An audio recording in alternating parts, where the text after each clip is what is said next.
Okay sir. ఇప్పుడు politicians, officers వీళ్ళలో corruption కొంతవరకు ఉంది సార్. మరి న్యాయ వ్యవస్థలో కూడా కరప్షన్ ఉండే ఛాన్స్ ఉంటుంది గదా! కొంతమంది లాయర్స్ గూడా చిన్న చిన్న వాటికి పెద్ద పెద్ద కేసులనే తేడా లేకుండా వాళ్ళ జీతానికి వాటితో సంబంధం లేకుండా కోట్లు సంపాదించుకొని ఉంటారు కొంతమంది. సో, దీనివల్ల న్యాయ వ్యవస్థలో కూడా కరప్షన్ ఉండే ఛాన్స్ ఉంటుంది గదా సార్. ఇప్పుడు నేను మీడియాలో చెప్పలేని ఈ విషయం. ఇప్పుడు లాయర్లు ఎంత ఫీజు తీసుకుంటున్నారు, అది కరప్షనా అంటే కాదు. ఫర్ ఎగ్జాంపుల్ మీరు ఒక ఆర్ఎంపీ డాక్టర్ దగ్గరికి వెళ్తారండి పల్లెటూరులో. 50 రూపాయలతోని కూడా వాడు మీకు సూదిస్తాడు, మందిస్తాడు. మీరు అదే సూది, అదే ఇంజెక్షను అపోలోకి వెళ్తే మీరు 20,000 కూడా ఖర్చు పెడతారు. సో మరి అపోలో వాడు 25,000 తీసుకుంటాడు, ఆర్ఎంపీ డాక్టర్ 5 రూపాయలు టు 50 రూపాయలు తీసుకొని చేస్తాడు. సో మరి అపోలో వాళ్ళు తీసుకునేది కరప్షనా? కాదు. అంటే ఎవరెవరు స్థాయికి, ఎవరెవరి స్తోమకు వాళ్ళు తీసుకుంటారు. స్తోమతకు వాళ్ళు ఫీజులు తీసుకుంటారు లాయర్లు. అది తీసుకునటం తప్పు కాదు. గంటకు ఇప్పుడు లూత్రా గారు వస్తారు. ఒక్క అపియరెన్స్‌కి ఆయన 1,00,00,000 రూపాయలు తీసుకుంటాడు, 5 కోట్లు తీసుకుంటాడు. మరి ఇప్పుడు జగన్ లాయర్ కూడా కొన్ని లక్షల కోట్లు తీసుకుంటున్నాడు నిరంజన్ రెడ్డి ఒక్క అపియరెన్స్‌కు. తీసుకోవచ్చు, తప్పులేదు. అది కరప్షన్ అనబడదు. మరి కోర్టులో ఏదైతే జరుగుతుందో అది నేను మీకు చెప్పను. ఒకసారి మీరే స్టింగ్ ఆపరేషన్స్ చేసుకోండి, కోర్టుకు వెళ్ళి అక్కడ ప్రతి స్టెప్‌లలో మీకు కనపడుతుంది అది మీరన్న ప్రశ్న. నేను ఓపెన్ టీవీలలో చెప్పలేనది.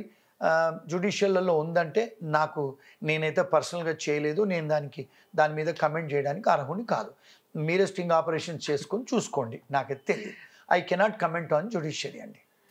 లాయర్స్ కొంతమంది క్లయింట్స్‌ని భయపెడతారంట సార్. అంటే కొన్ని కేసుల్లో కొన్ని సీరియస్ కేసులు ఉన్నప్పుడు లాయర్స్ ఏం చేస్తారంటే నువ్వు ఈ ఈ పని చేయకపోతే లేదా ఈ డబ్బులు ఇవ్వకపోతే ఆ కేసులో ఇంకా ఇరుక్కునే అవకాశం ఉంటది. పబ్లిక్ ప్రాసిక్యూటర్‌ని కూడా నేను మేనేజ్ చేస్తాను మీరు డబ్బులు ఇస్తే అనే ఒక పాయింట్ అనేది కొంతమంది లాయర్స్ మాట్లాడతారని అంటారు సార్. అది ఎంతవరకు నిజం అంటారు? అది నిజం కాదు, నేరం అది. అది అడ్వకేట్స్ యాక్ట్ ప్రకారం నేరము, ఐపీసీ ప్రకారం నేరము, మన రాజ్యాంగం ప్రకారం కూడా నేరము. ఎందుకంటే ఫెయిర్‌నెస్ అనరు దాన్ని. ఫెయిర్‌నెస్‌గా ఉండాలి. ఒక అడ్వకేట్ రిప్రజెంట్ చేసేటప్పుడు ఫెయిర్‌గా రిప్రజెంట్ చేయాలి. లా పరిధిలోనే చెయ్యాలి. అవన్నీ అన్‌లాఫులు, అనెథికలు, ఇమ్మోరల్ కూడా. అలాంటివి చేస్తున్నారు. నేను కూడా తరచుగా వింటూ ఉంటాను. ఎందుకంటే నేను కూడా చాలా బార్ అసోసియేషన్స్‌కి వెళ్ళి చదువు చెప్తా ఉంటాను. చాలామంది అడ్వకేట్స్ కూడా నా దగ్గరికి ఇంటర్న్స్ చేస్తూ ఉంటారు. చాలామంది క్లయింట్స్ కూడా వచ్చి చెప్తూ ఉంటారు. అది నేరము, అది చేయకూడదు. నేను తీవ్రంగా ఖండిస్తాను ఎవరైతే అది చేస్తారో. ఒకటి. రెండోది, పబ్లిక్ ప్రాసిక్యూటర్ అంటే ఏంటంటే ఆయన కూడా పబ్లిక్ సర్వెంటే. అంటే గవర్నమెంట్‌కి రిప్రజెంట్ చేస్తున్నాడు, ప్రజలను రిప్రజెంట్ చేస్తున్నాడు. పబ్లిక్ ప్రాసిక్యూటర్ ఇండివిజువల్‌ని రిప్రజెంట్ చేయట్లే, ప్రజలను, స్టేట్‌ను రిప్రజెంట్ చేస్తున్నాడు. అది కూడా నేరమే. చేయటానికి వీల్లేదు. చేస్తున్నారంట వ్యవస్థలో చాలాసార్లు వింటూ ఉంటాను. అది కూడా నేరమే అండి. వాళ్ళు కూడా ఏసీపీలు ఎవరైనా పట్టిస్తే వాళ్ళు కూడా జైలుకు వెళ్తారు. లాయరు వెళ్ళొచ్చు, పబ్లిక్ ప్రాసిక్యూటర్ వెళ్ళొచ్చు. ఎందుకు అంటే ఈ లాయర్‌ని అడ్వకేట్ అంటే వీళ్ళను కోర్ట్ ఆఫీసర్స్ అంటాం అడ్వకేట్స్‌ని. మేము నల్లకోట వేసుకోగానే ప్రమాణం చేస్తాం. మేము కాన్స్టిట్యూషన్ అప్హోల్డ్ చేస్తాము అని. అంటే ఏంటి? రాజ్యాంగాన్ని అప్హోల్డ్ చేస్తామని. ఎట్లయితే ఎమ్మెల్యే గారో లేకపోతే మెంబర్ ఆఫ్ పార్లమెంటో సీఎంఓ మినిస్టర్ ఎట్లయితే ప్రమాణం చేస్తాడో అదేవిధంగా మేము ప్రమాణం చేస్తాము అడ్వకేట్ అయ్యేటప్పుడు. మేము ఈ రాజ్యాంగాన్ని అప్హోల్డ్ చేస్తామని. అలాంటివి చేసినప్పుడు ఎవరన్నా అలాంటివి చేసేటప్పుడు ఏసీపీ దగ్గరికి వెళ్ళొచ్చు. ఇది కూడా కరప్ట్ ప్రాక్టీసెసే. అది తప్పు, నేరం అండి. అది నేను అలాంటివి ఎవరైనా చేస్తున్నారు అంటే తీవ్రంగా ఖండిస్తాను. సమాజంలో ముఖ్యంగా సార్ డాక్టర్స్, పోలీస్, లాయర్స్ ఈ ముగ్గురికి ఉండే వాల్యూ చాలా అసలు హై లెవెల్‌లో ఉంటుంది. ముఖ్యంగా లాయర్ల గురించి మాట్లాడుకుంటే వాళ్ళకి సమాజంలో ఎలాంటి వాల్యూ ఉంటుందంటారు అసలు? ఇప్పుడు ఒక డెమోక్రసీలో నేను చెప్పినట్టుగా మీకు ఎగ్జిక్యూటివ్ అంటే ఐఏఎస్, ఐపీఎస్ ఆఫీసర్లు. రెండోది లెజిస్లేచర్ అంటే ఎమ్మెల్యేలు, ఎంపీలు, సీఎంలు, ప్రైమ్ మినిస్టర్లు అందరూ. అంటే స్టార్టింగ్ ఫ్రమ్ సర్పంచ్ నుంచి చూసుకుంటే, మండల అధ్యక్షుడిని చూసుకుంటే, జిల్లా పరిషత్ నుంచి చూసుకుంటే అందరూ కూడా లెజిస్లేటివ్ బ్రాంచ్లో వస్తారు. మరి జ్యుడిషియల్ బ్రాంచ్లో వచ్చేది లాయర్లు, జడ్జెస్. ఈ 3 ఆర్గన్సే డెమోక్రటిక్ సెటప్లో నడిపించే ఆర్గన్స్. ఈ వ్యవస్థలు, బ్రాంచెస్ అన్నీ కూడా ఇండిపెండెంటేనండి. వీళ్ళు దాంట్లో వాళ్ళు ఇంటర్ఫియర్ అవ్వద్దు, వాళ్ళ దాంట్లో వీళ్ళు ఇంటర్ఫియర్ కాకూడదు. అంటే దీన్ని ఏమంటారంటే ఇండిపెండెన్సీ అంటారు. ఏది? సపరేషన్ ఆఫ్ పవర్స్ డాక్ట్రిన్ అనేది కాన్స్టిట్యూషన్లో ఉంది. అందరూ సపరేటు అని రాజ్యాంగం చెప్పింది. ఇక్కడ ఏమవుతుంది అంటే ప్రాబ్లం ఏమవుతుందంటే lawyers are integral part of the society. ఎందుకు?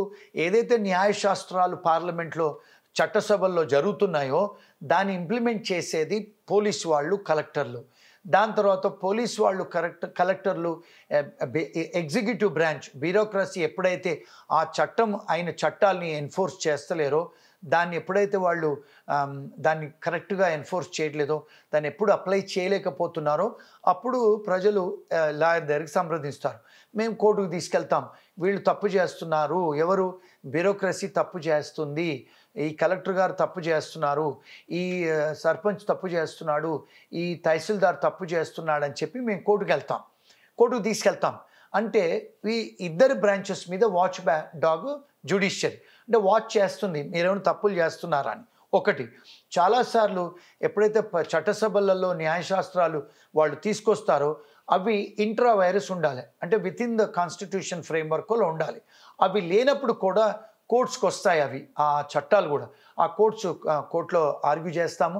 చాలాసార్లు సుప్రీంకోర్టు కూడా అది రాజ్యాంగానికి విరుద్ధంగా ఉందని చెప్పి డిస్మిస్ చేసిన కేసులు చాలా ఉన్నాయి. అంటే ఆ లాను స్ట్రక్అవుట్ చేసిన కేసులు చాలా ఉన్నాయి. అంటే ఈ లాస్ పార్లమెంటును, అసెంబ్లీ ఏదైతే ఉన్నాయో ఇవి with in the purview of constitution ఉండాలి. అందుకే జ్యుడిషియరీ సుప్రీం అయింది, అంటే వీళ్ళిద్దరిని కరెక్ట్ చేసేది కనుక. కానీ మీరు అడిగిన ప్రశ్న కరెక్ట్గా ఉంది. ఆ జ్యుడిషియరీలో కూడా లాయర్స్ కూడా మరి కరప్ట్ అయ్యారు. మరి వ్యవస్థ ఎలాగా? మరి ఇప్పుడు లక్షల కోట్లు, 8 కోట్ల కేసులు పెండింగ్ ఉన్నాయి సుప్రీంకోర్టులో. మరి ఎలాగా అంటే దానికి జ్యుడిషియరీ కూడా కొంతవరకు బాధ్యత ఉంది, కొంతవరకు మెజారిటీ వరకు లాయర్లది బాధ్యత ఉంది, కొంతవరకు ఎగ్జిక్యూటివ్ బ్రాంచ్ది కూడా బాధ్యత ఉంది. ఎందుకంటే పోలీసు వాళ్ళే కదా ఇన్వెస్టిగేషన్ చేసేది, మరి వాళ్ళ బాధ్యత ఉంది. మరి లా మేకర్స్ కూడా బాధ్యత ఉంది. మరి లా మేకర్స్, ఎమ్మెల్యేలు, మినిస్టర్లు, సర్పంచులు అందరూ కూడా ఈ పోలీసు వాళ్ళను వాడుకొని వాళ్ళ బందోబస్తు కోసం వాడుకుంటే మరి వీళ్ళు ఎక్కడ డ్యూటీలు చేయగలుగుతారండి? మళ్ళీ వీళ్ళు ఇన్ఫ్లుయెన్స్ కూడా చేస్తున్నారు. Legislature is influencing bureaucracy. Collector చెప్పేస్తారు, వాడు ఎవరైనా వచ్చి కంప్లైంట్ ఫైల్ చేస్తే వాడిది చూసుకోకు నువ్వు. మరి బ్యూరోక్రసీ ఇండిపెండెంట్గా ఉండాల్సింది. ఈ రాజకీయవేత్తలు, ఎమ్మెల్యేలు, సీఎంల కింద పనిచేస్తున్నారు కదా ఈ ఐఏఎస్ ఆఫీసర్లు, ఐపీఎస్ ఆఫీసర్లు, వాళ్ళు కూడా తప్పుడు చేస్తున్నారు. సో ఇది మన సొసైటీలో అందరూ బాధ్యులే, ప్రజలు కూడా బాధ్యులే. మరి వాళ్ళకి ఇచ్చే డబ్బులు ఎవరు? మనం కరప్షన్ చేసేది మన వాళ్ళే కదా, ప్రజలే కదా. డెమోక్రసీ అనేది for the people, of the people, by the people. మరి ప్రజలే చేస్తున్నారు. సొసైటీ, దేశం అంటే మనుషులోయ్, దేశం అంటే మట్టి కాదు కదయ్యా. మరి మనుషులే చేస్తున్నారు. మన సొసైటీలో కాస్త చైతన్యం రావాలి. అమెరికా దేశాలలో స్కూల్లోనే చదువు చెప్తారు, లా చదువులు. ఇక్కడ అమెరికాలో లాగా ఇక్కడ కూడా కాలేజీలలో, స్కూళ్ళలో ఒకవేళ లా చదువు చెప్పగలిగితే అన్ని సబ్జెక్టులు ఇంట్రడ్యూస్ చేసి హై స్కూళ్ళలోనే ఎట్లయితే మన సైన్స్, హిస్టరీ చదువుకుంటామో అలాగే రాజ్యాంగము, బేసిక్ లాలు ఒకవేళ మన హై స్కూళ్ళలో ఇంటర్మీడియట్ వరకు చదువు చెప్పగలిగితే కాస్త మార్పు అనేది వస్తుంది. అది చెయ్యాలని చాలాసార్లు నేను చెప్తున్నాను, చాలా టీవీలలో చెప్పాను, చాలా కాలేజెస్లో చెప్తాను. అప్పుడు ఎప్పుడైతే చెప్పగలుగుతావో, అవేర్నెస్ వస్తుందో కంట్రీ బాగుపడుద్ది. మీరు ఇప్పుడు అన్న పాయింటే సార్, నేను అదే తర్వాత అడుగుదాం కానీ బట్ మీరు ఇప్పుడే అన్నారు. అసలు ఇండియాలో సాధారణ ప్రజలకి ఒక్క సెక్షన్ కూడా తెలియదు సార్, ఒక్క సెక్షన్ కూడా తెలియదు. పోలీసులు వస్తారు, ట్రాఫిక్ పోలీసులు సిగ్నల్ క్రాస్ చేస్తే వచ్చి ఆ లాక్ తీసుకొని వెళ్ళిపోతారు, కీ తీసుకొని. అలాగే పోలీస్ స్టేషన్కి వెళ్తే వాళ్ళు ఏదైనా అఫెన్స్ జరిగిందని కేసు పెట్టామన్నా సరే వాళ్ళ సెక్షన్స్ తెలియదు. అసలు చట్టానికి సంబంధించి సాధారణ ప్రజల దగ్గరికి ఎలాంటి ఇన్ఫర్మేషన్ లేకుండా పోయింది. సో అసలు దీన్ని ఎలా మార్చాలి? అసలు ఇప్పుడు మీరు అన్నారు వెళ్ళి నేను చెప్తాను యూనివర్సిటీలో వాటిలోనే, అసలు దాన్ని ఫస్ట్ నుంచి ఎందుకని ఎడ్యుకేషన్ సిస్టంలోకి చట్టాన్ని తీసుకురాలేకపోయారు? ఇప్పుడు మీరు ఒకవేళ ఎడ్యుకేషన్ రిఫార్మ్స్ కూడా కావాలి మన దేశంలో, ఆ ఎడ్యుకేషన్ రిఫార్మ్స్ కూడా అవ్వట్లేదు కదండి. ఇప్పుడు చూసుకుంటే ఫర్ ఎగ్జాంపుల్ మీకు జగన్ గారు ఉన్నప్పుడు అన్ని స్కూల్ ఇంగ్లీష్ మీడియం చేస్తా అన్నాడు. మరి ఇంగ్లీష్ మీడియం చేస్తే నువ్వు ఇంగ్లీష్ టీచర్లు ఉన్నారా? అక్కడ సిస్టమ్, ఎడ్యుకేషన్ సిస్టంలో ఏమైనా రిఫార్మ్స్ తెచ్చావా? నువ్వు తెచ్చేయకుండా నేను ఇంగ్లీష్ మీడియం టీచింగ్ చేయిస్తాను, ఇంగ్లీష్ చేయిస్తానని జగన్ గారు చెప్పారు గతంలో. ఇప్పుడు ఇండియాలో కూడా రిఫార్మ్స్ ఎక్కడొచ్చాయండి? మనం రిఫార్మ్స్ అవ్వాలి. ఆ రిఫర్మేషన్లో ఈ లాలు కూడా అంటే మనం అందులో ఇన్కార్పొరేట్ చేయాలి చదువులలో. Ignorance of law is not excuse అండి. నాకు లా తెలియదు అనేది ఎక్స్క్యూజ్ కాదు. ఇప్పుడు అందరి చేతులలో ఫోన్లు ఉన్నాయి, చదువుకోవచ్చు కదండి. మనం అందరం కూడా పనికిరాని వీడియోలన్నీ వైరల్ అవుతాయి. మాలాంటి వాడు నా న్యాయశాస్త్రం చెప్తే ఒక్కటి వైరల్ అవ్వదు. ఎందుకు అవ్వదు? పనికిరాని పాటలు పెడితే వైరల్ అవుతున్నాయి. మరి అవి ఎందుకు చూస్తారు? ఈ లా సంబంధించి ఎందుకు చూడరు? మీరు ఒక పౌరుడైతే, ఒక గుడ్ సమారిటన్ పౌరుడైతే రాజ్యాంగ ప్రకారం మీ రాజ్యాంగం అంటే ఏంటో చదువుకోవాలి, తెలుసుకోవాలి. మీకున్న హక్కులు ఏంటి? ఇప్పుడు పోలీసు వాడు మీరు అన్నట్టుగా కీ తీసుకొని వెళ్ళిపోతానంటున్నాడు. మరి ఆ పోలీస్ వాడు కొంత 100 మీటర్ల వరకు ఎక్కడైతే జీబ్రా క్రాసింగ్ ఉంటుందో, ఎక్కడైతే ట్రాఫిక్ది సిగ్నల్ ఉంటుందో అక్కడ వరకు తీసుకోవడానికి లేదు. మరి ఎంతమందికి తెలుసండి ఇది? మరి పోలీస్ వాళ్ళు ఆర్బిటరీ వాళ్ళు ఇష్టం ఉన్నట్టుగా వాళ్ళు యూనిఫామ్ వేసుకొని చేస్తారు. వాళ్ళని ప్రశ్నించే అధికారం, అర్హత మీ దగ్గర, మీకు లా తెలుస్తే కదా. మరి పోలీసు వాళ్ళు మరి లాయర్ల దగ్గర ఎందుకు తీసుకోరు అట్లా? మీ లా స్టిక్కర్ ఒక మోటార్ సైకిల్ మీద ఉంటే తీసుకోడు కదా, మరి ప్రెస్ స్టిక్కర్ ఉంటే తీసుకోడు కదా, మరి వేరే వాళ్ళ దగ్గర ఎందుకు తీసుకుంటున్నాడు అంటే మీరు ఇన్ఫ్లుయెన్స్ చేస్తున్నారు ఆయన్ని. ఆయన మిమ్మల్ని ఒక ప్రెస్ వాళ్ళని ఒకటి, లాయర్ని ఒకటి, మామూలు ఒకటి వాళ్ళని చూసుకుంటున్నాడు అంటే డిస్క్రిమినేషన్. రెండోది, మనకు లా తెలియని వల్ల తెలుసుకోవాలి మనం. రెండు, ఇప్పుడు పోలీస్ స్టేషన్కి వెళ్తారు. పోలీస్ స్టేషన్కి వెళ్తే చాలాసార్లు మీరు అన్నది కరెక్టే, పోలీస్ వాళ్ళకే చాలాసార్లు. ఇప్పుడు ఎన్ని పోలీస్ స్టేషన్లో మీరు లా లైబ్రరీ చూశారండి? మీరు నా అడ్వకేట్ ఆఫీస్కి వచ్చారు, లా లైబ్రరీ చూశారు. ఎంతమంది పోలీస్ స్టేషన్లో లా లైబ్రరీ చూశారు? అసలు పుస్తకాలు సప్లై చేస్తున్నారా? మనం గవర్నమెంట్లు పోలీసు వాళ్లకు క్లాసులు తీసుకుంటున్నారా?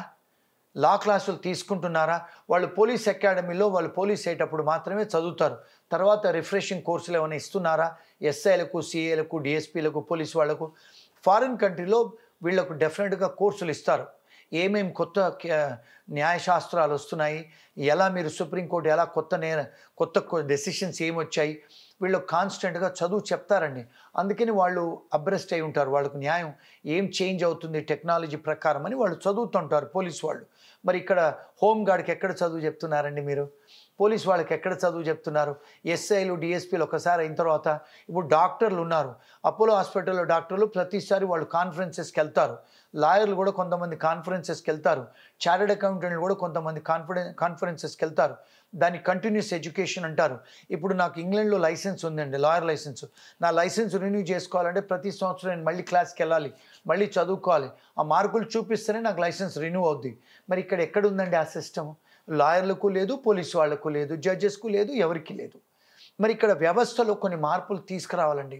బయట దేశాల్లాగా ఎట్లయితే మనం తెచ్చుకుంటున్నామో అలాగే ఇక్కడ ఒకవేళ మనం తెచ్చుకోగలిగితే బెటర్ సొసైటీ అవుద్దండి. ఈ చట్టాన్ని అనేది జనాలకి ఇచ్చేస్తే మళ్ళీ చేతిలో పవర్ పోతుందనే పొలిటీషియన్స్ అనుకుంటారేమో సార్ అలా అయితే? అలాంటిది ఏమి ఉండదండి. ఎప్పుడైతే మీకు లా తెలుస్తుందో ఎక్కువ భయం వేస్తుంది.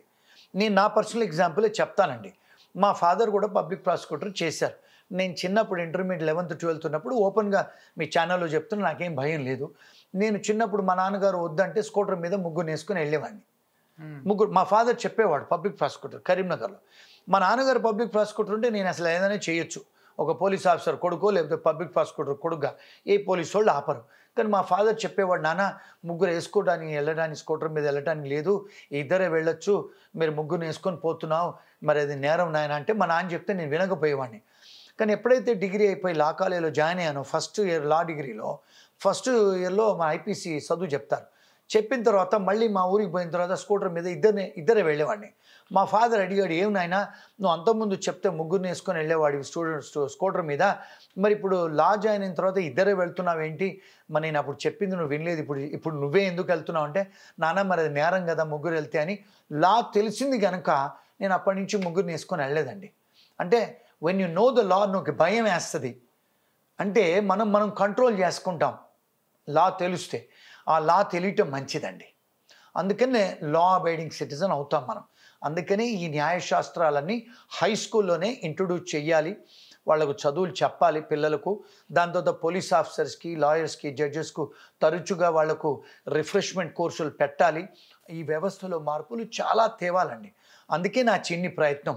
చాలాసార్లు ఇండియాకు వచ్చినప్పుడల్లా టీవీలలో మాట్లాడుతుంటాను, యూట్యూబ్ ఛానళ్ళలో మాట్లాడుతుంటాను, న్యూస్ పేపర్లలో ఆర్టికల్స్ రాస్తూ ఉంటాను, కాలేజెస్కి వెళ్ళి లా కాలేజీలలో, ఇంజనీరింగ్ కాలేజీలలో, మేనేజ్మెంట్ కాలేజీలలో వెళ్ళి లెక్చర్స్ ఇస్తాను.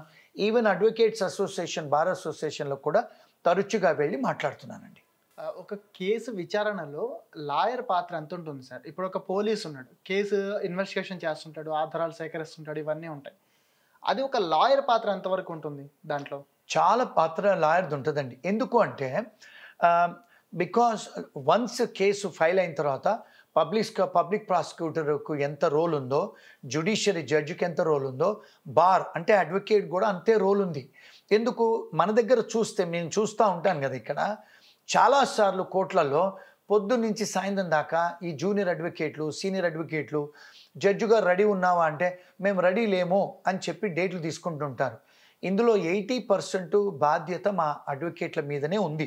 ఎందుకంటే వాళ్ళు తరచుగా అడ్జర్న్మెంట్స్ తీసుకుంటారు, అంటే వాయిదాలు తీసుకుంటారు. ఒక కారణం.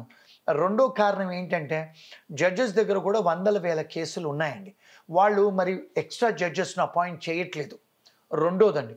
మూడోది టెక్నాలజికల్ రెవల్యూషన్ అవ్వట్లేదు జ్యుడిషియరీలో. అంటే అన్ని కోర్ట్స్ కూడా జస్టిస్ మన పోయిన జడ్జి చీఫ్ జస్టిస్ గారు చెప్పారు, ఆర్టిఫిషియల్ ఇంటెలిజెన్స్ని అప్లై చేయండి, అన్ని కోర్ట్స్లలో టెక్నాలజీ ఇంప్లిమెంట్ చేయండి. మరి వాళ్ళకు ట్రైనింగ్ కూడా ఇవ్వట్లేదు కదండి. ఇప్పుడు మీరు కోర్ట్స్కు మీరు కంప్యూటర్స్ ఇస్తున్నారు, ఇంటర్నెట్ ఇస్తారు, కరెంట్ పోద్ది. మరి ఇంటర్నెట్ ఎట్లా పనిచేస్తుంది కోర్టులలో? మీరు ఏమన్నా మరి సపోర్ట్ సిస్టమ్ ఇస్తున్నారా?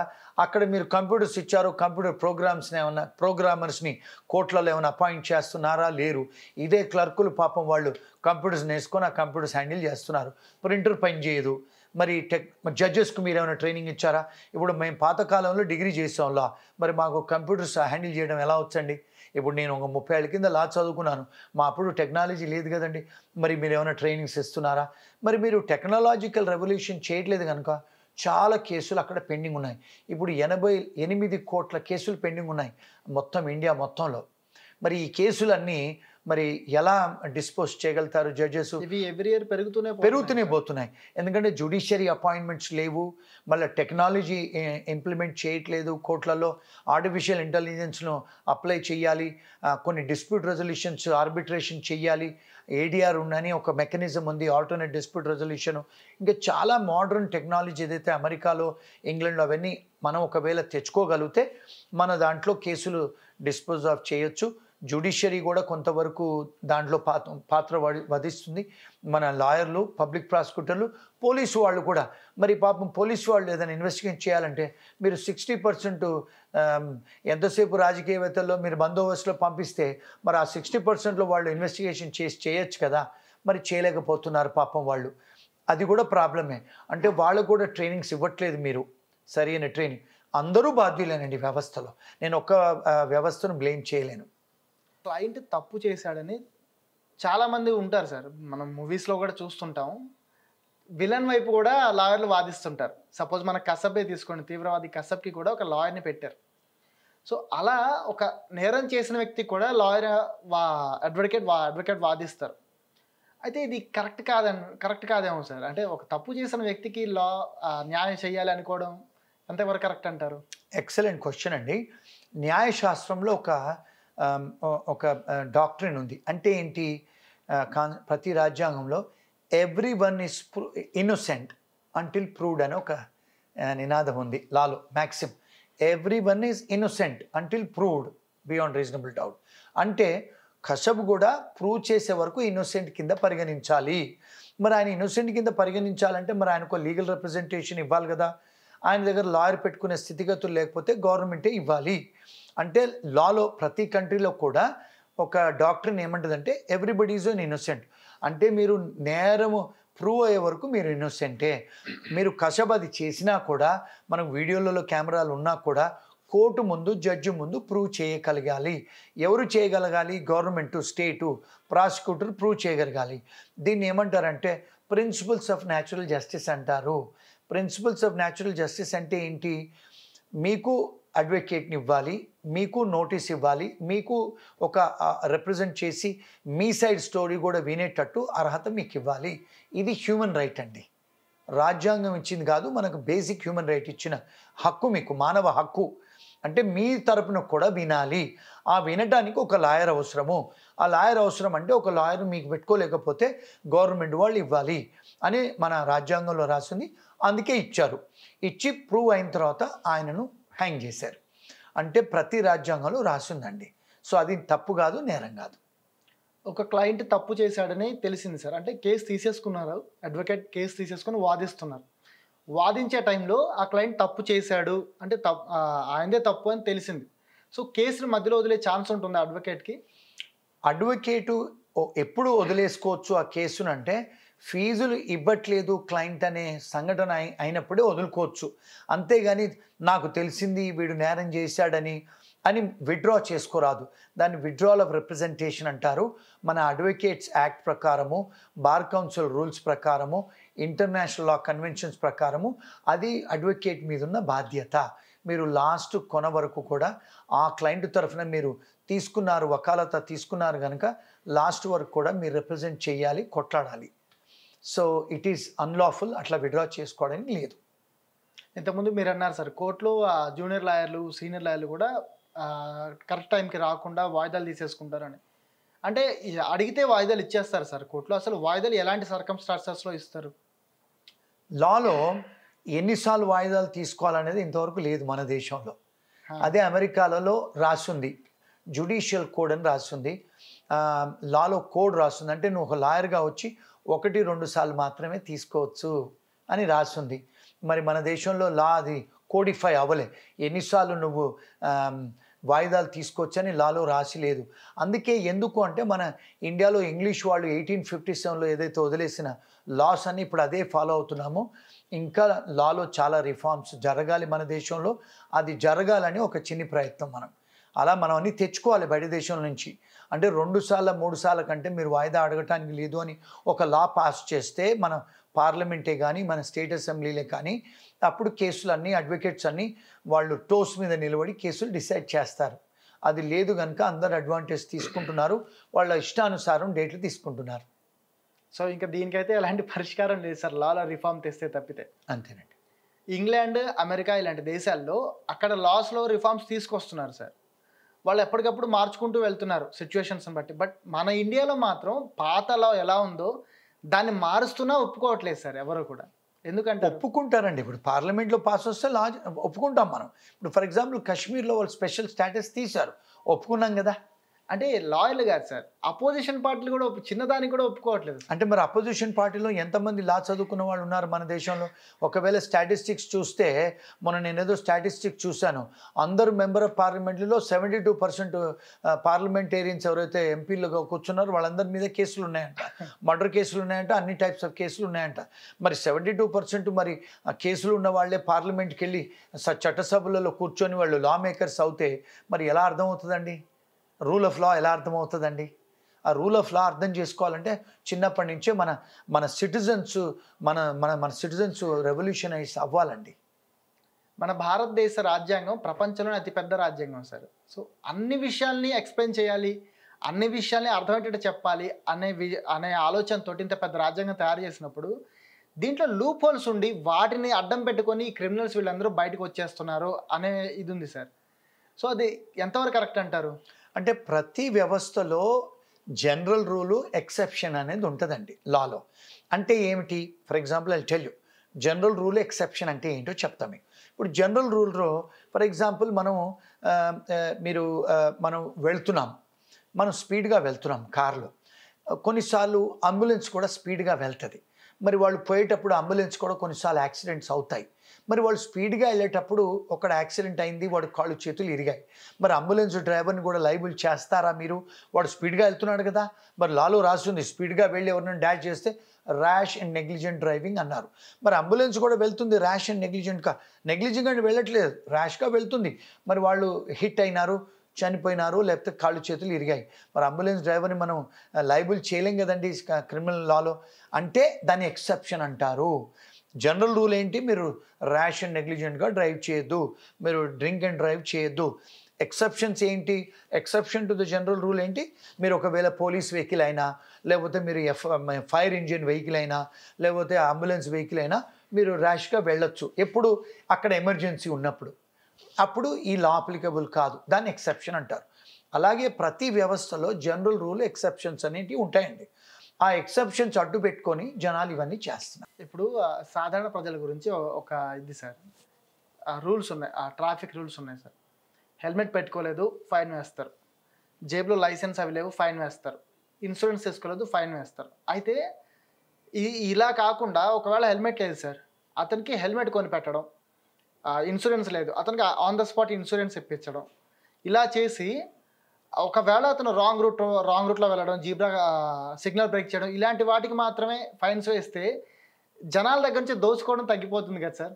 అలా ఎందుకు చేయరు? అంటే పోలీస్ వాళ్ళు మీకు లా ఎన్ఫోర్స్మెంట్ కోసమే ఉన్నారు. ఆ లాను ఎన్ఫోర్స్ చేయడానికే కానీ సోషల్ సర్వీస్ వెల్ఫేర్ కోసం లేరు కదండి. వాళ్ళకి బడ్జెట్ ఉండదు, వాళ్ళ డ్యూటీ వాళ్ళది అది కాదు. అంటే ఎవరైనా చేశారంటే మనకు ఆ టీవీలలో కనపడటానికో లేకపోతే వాళ్ళు నిజంగా మంచి మనసు ఉందని వాళ్ళ జేబులోకి వెళ్ళి పెట్టి చేస్తున్నారు. కానీ గవర్నమెంట్ డబ్బులు ఇచ్చి చేయడానికి లేదు లాలో. So that is not their job. వాళ్ళ దాని పబ్లిక్ డ్యూటీ. మీ డ్యూటీ ఏంటి? ఎవరైతే లా క్రాస్ చేస్తారో, ఎవరైతే నేరం చేస్తారో, వయలేట్ చేస్తారో కరెక్ట్ చేయడానికి మాత్రమే మీరున్నారు. అంతేగాని మీకు హెల్మెట్లు కొనిపెట్టడం, ఇన్సూరెన్స్ వాళ్ళ డబ్బులతోనే సార్, అది వాళ్ళ డబ్బులతోనే చేస్తున్నారంటే మంచి పని చేస్తున్నారు. అంటే వాళ్ళు మీడియాలో రావాలనో లేకపోతే మంచితనంగా చేస్తున్నారు, అదే కానీ అది వాళ్ళ డ్యూటీ కాదు. అలా చేయకూడదు అసలు యాక్చువల్గా. ఇప్పుడు పోలీస్ స్టేషన్కి వెళ్ళినా సరే సార్, సాధారణ ప్రజల్ని పోలీసులు బూతులు తిట్టేస్తారు, కొంతమంది అయితే కొడతారు కూడా. అప్పుడప్పుడు చేసుకున్న వీడియోలు కూడా మనం చూస్తుంటాం.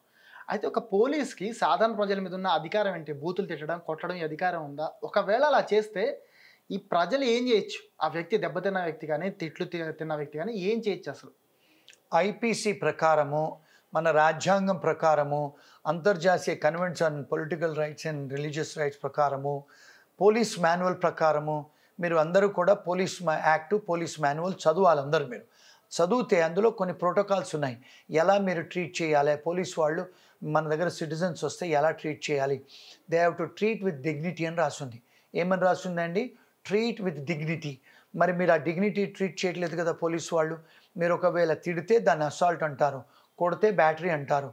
మీరు అంటే ఎప్పుడు చేయొచ్చు అంటే, ఎప్పుడైతే ఫర్ ఎగ్జాంపుల్ మీరు ఒక నేరం చేస్తున్నారు, అప్పుడు మిమ్మల్ని నేరం నుంచి ఆపడానికి వాళ్ళు చేయొచ్చు. అంతేగాని మీరు పోలీస్ స్టేషన్కి వెళ్తే మిమ్మల్ని డిగ్నిటీతోని, మిమ్మల్ని రెస్పెక్ట్ఫుల్తోని ఉండాలి. అది ఒకవేళ వాళ్ళు ఉల్లంఘన జరిగితే మీరు పోలీసు వాళ్ళ మీద కంప్లైంట్స్ ఫైల్ చేయొచ్చు, కేసులు కూడా కట్టొచ్చు. అది ఐపీసీలో రాసింది, రాజ్యాంగంలో రాసింది, పోలీస్ మాన్యువల్లో రాసింది, పోలీస్ యాక్ట్లో రాసింది, ఇంటర్నేషనల్ కన్వెన్షన్ ఆఫ్ హ్యూమన్ రైట్స్లో కూడా రాసిందండి. అది సాధారణ ప్రజలు ప్రూవ్ చేయలేరు కదా సార్. కేసు పెట్టినా మళ్ళీ పోలీసులే ఇన్వెస్టిగేట్ చేయాలి. ఇన్వెస్టిగేషన్ అంటే ఇండిపెండెంట్ ఏజెన్సీస్. ఇప్పుడు ఈ మధ్యకాలంలో చాలామంది డిటెక్టివ్ వాళ్ళు ఉన్నారు, మీలాంటి ప్రెస్ వాళ్ళు కూడా కెమెరాలు పట్టుకొని వెళ్తున్నారు. ఈ మధ్యకాలంలో చాలామంది కెమెరాలు పట్టుకొని షూట్ చేస్తున్నారు. సో మీకు అలాంటి ఏమైనా వీడియోస్ ఉంటే మీరు ప్రూవ్ చేసుకోవచ్చు. ఇప్పుడు టెక్నాలజీ వచ్చింది కదండి. ఒక పర్సన్ని అసలు పోలీసులు ఎలాంటి సర్కమ్స్టాన్సెస్లో అదుపులోకి తీసుకోవచ్చు సార్? ఎప్పుడైతే కాగ్నిజబుల్ అఫెన్స్ చేశారు మీరు నేరము అన్నప్పుడే తీసుకోవచ్చు. కాగ్నిజబుల్ అఫెన్స్ చేయలేదు అన్నప్పుడు మిమ్మల్ని అదుపులో అరెస్ట్ చేయడానికి వీల్లేదు. ఫస్ట్ మనం మాట్లాడుకునేది సార్ భార్యాభర్తలు అండ్ ఇండియన్ రిలేషన్స్ గురించి. ఫస్ట్ ఆఫ్ ఆల్ మన భారతదేశంలో చట్టాలు 376 కానీ 354 కానీ ఇవన్నీ కూడా అన్నిట్లో కూడా మగవాడే రేప్ చేస్తాడు, మగవాడే ఇవన్నీ చేస్తాడు అని ఎక్కడా కూడా ఆడ మనిషి గురించి మనిషి అని చేయలేదు. సో ఆ చట్టాల్లో మార్పు రావాలని ఇప్పుడు ఈ సిచ్యువేషన్లో చాలామంది వాదిస్తున్నారు సార్. అది మార్చాలని అంటున్నారు. అయితే అది ఎంతవరకు కరెక్ట్ అంటారు? కరెక్ట్ మీరు అడిగింది. ఎందుకంటే జనరల్ న్యూట్రల్ అంటారు, జెండర్ న్యూట్రల్. ఎప్పుడైనా మీరు కాన్స్టిట్యూషన్లో కానీ లాలో చూస్తే ఏ పర్సన్ అంటారు, ఏ పర్సన్ ఆఫ్ అపోజిట్ సెక్స్. ఒకవేళ చేస్తే రేప్ అన్నారు, లేకపోతే అసాల్ట్ అన్నారు అని. మరి ఆడవాళ్ళు కూడా చేయొచ్చు కదా మగవాళ్ళది. మీరు అన్నది అడిగిన ప్రశ్న కరెక్టే. కానీ ఇక్కడ ఏమిటి అంటే వ్యవస్థలో జనరల్ న్యూట్రల్ ఉన్నా కూడా, ఇప్పుడు ఈవెన్ అమెరికాలోనైనా ఎక్కడ దేశాల్లోనైనా కూడా ఉమెన్ ఏదైనా చెప్తే నమ్ముతారు వ్యవస్థ, మగవాడు చెప్తే నమ్మరు. అది ఈ దేశమే కాదు, అమెరికాలో, ఇంగ్లాండ్లో, ఆస్ట్రేలియాలో కూడా ఇదే పరిస్థితులు ఉన్నాయి. ఒకవేళ 911కు ఆడపిల్ల ఫోన్ చేస్తే మగవాడిని తీసుకుని అరెస్ట్ చేసి తీసుకుపోతున్నారు. మరి కొన్నిసార్లు సంఘటనలు భర్త కూడా ఫోన్ చేస్తున్నారు 911కి అమెరికాలో, కానీ వాళ్ళని అరెస్ట్ చేసి తీసుకెళ్ళట్లేదు. అంటే కొంత ఆడవాళ్ళకున్న ఆ రెస్పెక్ట్ మన సొసైటీలో, ప్రపంచంలో. సో మీరు అన్నట్టుగా general neutral, gender neutral. So అలాంటి అంటే అలాంటి డిస్క్రిమినేషను అట్లా చేయకూడదు. కానీ వ్యవస్థలో మనం పర్ఫెక్ట్ వరల్డ్లో లేం కదండి, అన్నీ జరుగుతాయి. మరి మీ గురించి సార్, మీరు ఇన్ని దేశాల్లో ఒక లా ఫామ్ అనేది పెట్టి ఇలా చేశారు. సో మీలాగా ఇంకొక వ్యక్తి ఎవరన్నా సరే చెయ్యాలి అంటే మీరు వాళ్ళకి ఇచ్చే అడ్వైజ్ ఏంటి అసలు ఆ స్థాయికి ఎదగాలంటే? నేను ఇచ్చే అడ్వైజు సిన్సియర్గా చదువుకోవాలి. సిగరెట్లు, మందులు, మాంసాలు, తిరగటాలు, జూదాలు ఆడవకుండా, అమ్మాయిలు చుట్టూ తిరగకుండా చదువుకోవాలి. ఎందుకంటే law is very serious profession అండి. నేను ఇప్పటికి కూడా 14 to 18 అవర్స్ కష్టపడతాను, చదువుకోవాలి. నాలాగా కావాలంటే ఇండియా లాలో ప్రాబ్లం ఏంటంటే మన దేశంలో ఉన్న లా కాలేజీలు కూడా పోరు, వీళ్ళు పరీక్షలు కూడా పోరు. ఆ పరీక్షలు ఏదో 3 క్వశ్చన్స్ రాసుకొని పాస్ అవుతారు. అలాంటి మీరు కాలేజీకి వెళ్లకుండా రేపు నల్లకోట వేసుకొని లాయర్గా ప్రాక్టీస్ చేస్తే మీకు చాలా విషయాలు తెలీదు. ఎందుకంటే మీరు కాలేజీలో చదవలేదు, ముందు ముందు కూడా పుస్తకాలు చదవరు మీరు. అది చెయ్యాలంటే సీరియస్గా చదువుకోవాలి. లా బయట దేశాల్లో చదువుకోవాలంటే అండి, ఇప్పుడు అమెరికాలో లా డిగ్రీ చదువుకోవాలంటే $6 లక్షల ఖర్చు పెట్టాలంటే 6 కోట్లు ఖర్చు పెట్టాలి అమెరికా లా చదువుకోవాలంటే. మరి మీ దగ్గర డబ్బును 97% ఉంటే అమెరికా లా కాలేజ్ వాళ్ళు అడ్మిషన్స్ ఇస్తారు. నాకు ఉంది కనుక వాళ్ళు ఇచ్చారు అడ్మిషన్. ఇంగ్లాండ్లో చదువుకోవాలంటే దగ్గర దగ్గర 4 కోట్లు పెట్టి చదువుకోవాలి ఎల్ఎల్బి. అక్కడ కూడా మీకు 95 to 97% ఇండియాలో ఉంటే వాళ్ళు అడ్మిషన్స్ ఇస్తారు, సొలిసిటర్ అవ్వచ్చు. ఆస్ట్రేలియాలో కూడా $4 లక్షల to $5 లక్షలు అవుతాయి. వాళ్ళు ఎవరైనా చదువుకోవాలంటే అక్కడక్కడ అంత డబ్బు ఖర్చు పెట్టి 95% ఉండి సిన్సియర్గా కాలేజ్కి వెళ్ళి చదువుకోవాలంటే చదువుకోవచ్చు. ఆ బయట దేశాలలో ఏంటంటే మీకు 75% మార్కులు వస్తే పాస్ మార్కులు అవి. ఫస్ట్ క్లాస్ రావాలంటే 95 to 97 రావాలి. అంటే మీరు ఇక్కడ ఇండియాలో 75% వచ్చిందంటే ఫస్ట్ క్లాస్ ఇక్కడ. ఇప్పుడు గతంలో నేను లా చదువుకున్నప్పుడు నాకు 87% వచ్చింది, గోల్డ్ మెడల్ ఇచ్చారు, ఫస్ట్ క్లాస్ అన్నారు. 87% వస్తే వెస్ట్రన్ కంట్రీస్లో మీరు ఫస్ట్ క్లాస్ కాదు, సెకండ్ క్లాసే. 97% వస్తే ఫస్ట్ క్లాసు. మరి అంటే చదువుకోవాలి, ఫీజులు కట్టాలి, వాళ్ళు స్కాలర్షిప్ ఇవ్వరు. మరి చాలా సంవత్సరాలు పెట్టాలి, ఇంత డబ్బు ఖర్చు పెట్టి, ఇన్ని అవర్స్ ఖర్చు పెట్టి, అంత మీకు స్కిల్స్ ఉంటే చదువుకోవచ్చు, పాస్ అవ్వచ్చు, విదేశాలలో లాయర్ అవ్వచ్చు. అంటే నేను ఇవన్నీ కూడా గత 20 ఏళ్లలో పెట్టాను కనుక దేవుడి దేవలో ఈ స్థాయి ఉన్నాము కనుక ఇన్ని కంట్రీస్లలో ప్రాక్టీస్ పెట్టగలిగాను. ఇంత దేశాలలో మనం అందరికీ సలహాలు ఇవ్వగలుగుతున్నాము, మనం అన్ని కోర్సులలో కంట్రీస్లలో వెళ్ళగలుగుతున్నాము, చేయగలుగుతున్నాము. అంటే నేను నా ప్రయాణం ఒక 30 ఏళ్ల ప్రయాణం అండి. ఇప్పుడు అందరూ ఈ మధ్యకాలంలో నన్ను ఇంటర్వ్యూ తీసుకుంటారు, కానీ 30-35 ఏళ్ల ప్రయాణం అండి. నాలాగా కావచ్చు, నేను అందరికీ అదే చెప్తాను. ఒక చిన్న పల్లెటూరు కరీంనగర్ నుంచి వచ్చి న్యూయార్క్లో, లండన్లో, కెనడాలో, ఆస్ట్రేలియాలో నేను పెట్టి చేయగలుగుతున్నానంటే మీరు కూడా చేయొచ్చు.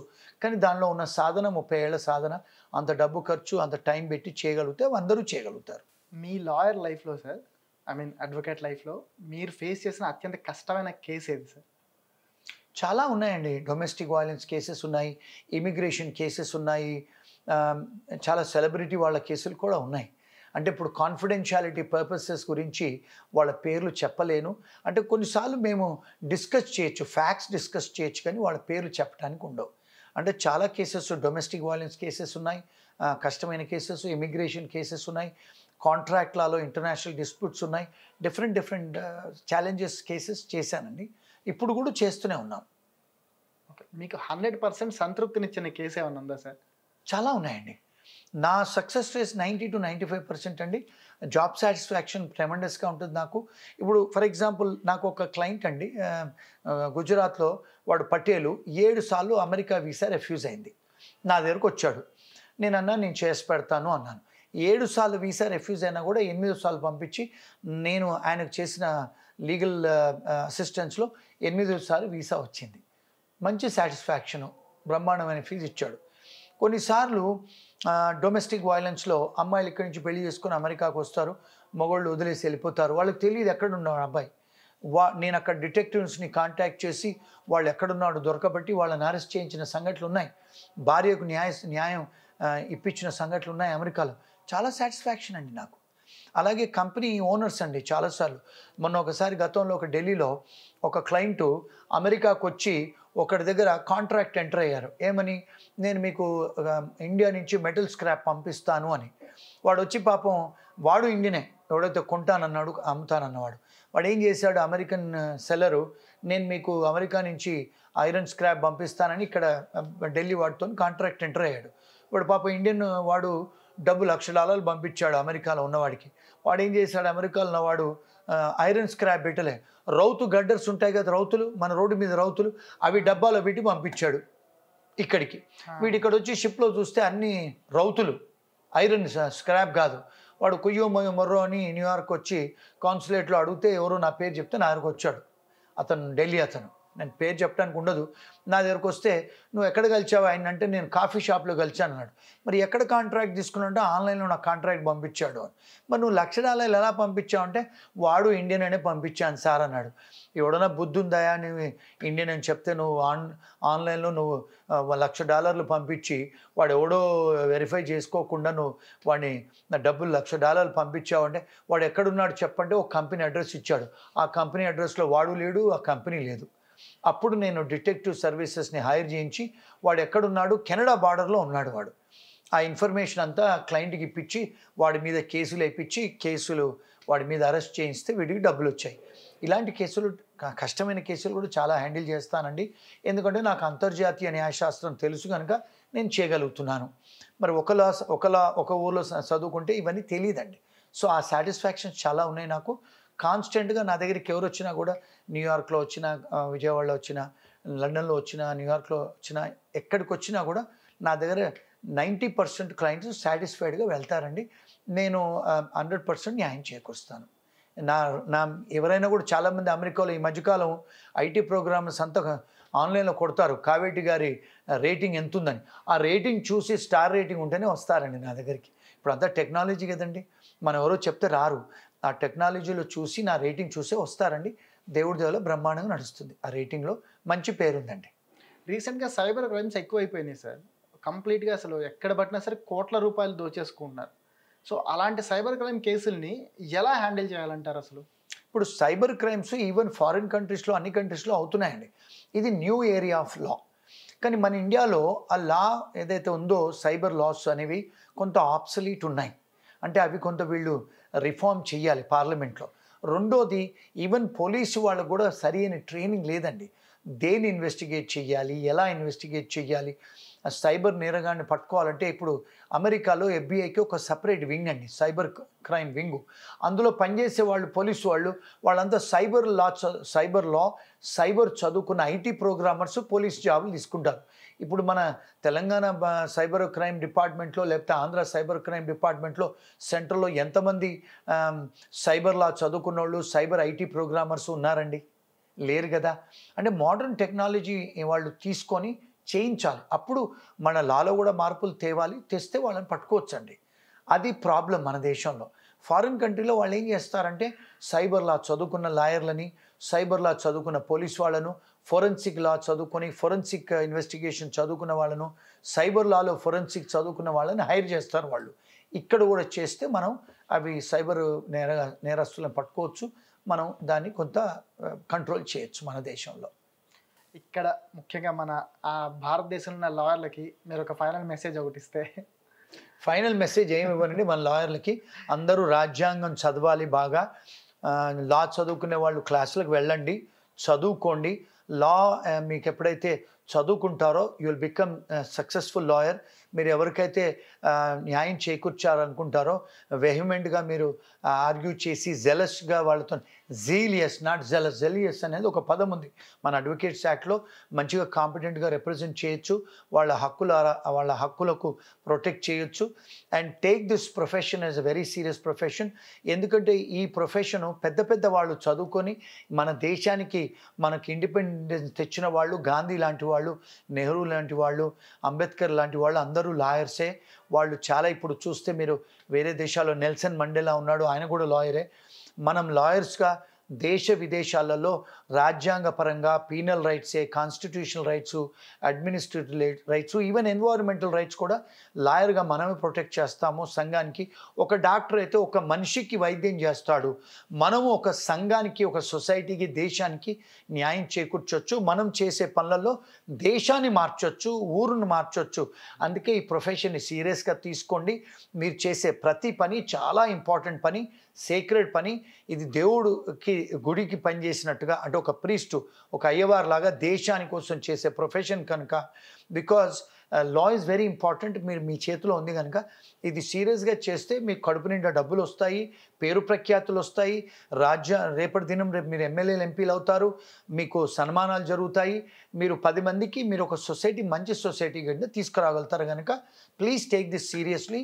Take the profession seriously, education seriously, so that you can change this world. That is my message. Thank you sir. Thank you. Thank you sir.